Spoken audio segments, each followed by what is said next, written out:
Trump has just tweeted, as he is wont to do, about a new nominee for Energy Secretary. It reads, "I want to thank Secretary of Energy Rick Perry for the outstanding job he has done. He will be leaving at the end of the year to pursue other interests. Rick was a great governor of Texas and a great Secretary of Energy. He is also my friend. At the same time, I am pleased to nominate the Deputy Secretary Dan Brouillette to be the new Secretary of Energy. His experience in the sector unparalleled, a total professional. I have no doubt that Dan will do a great job."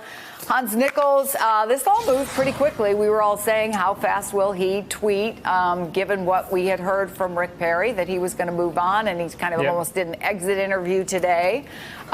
So what can you tell us? Well, the timing on Perry's departure still be, according to the president, is still at the end of the year. So he'll still be serving the president and therefore less likely, perhaps, to be fully forthcoming or to even agree to appear, as we were talking earlier, ahead of those, before those committees.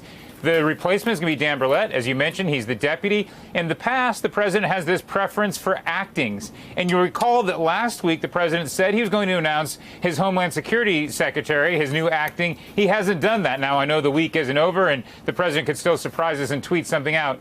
Here's what we know about Dan Brouillette from his official biography. He's a longtime congressional staffer. He worked for Billy Tozin, a lawmaker from Louisiana, big in the energy business. Brouillette appears to have worked for the Ford Motor Company in their government affairs, as well as USAA.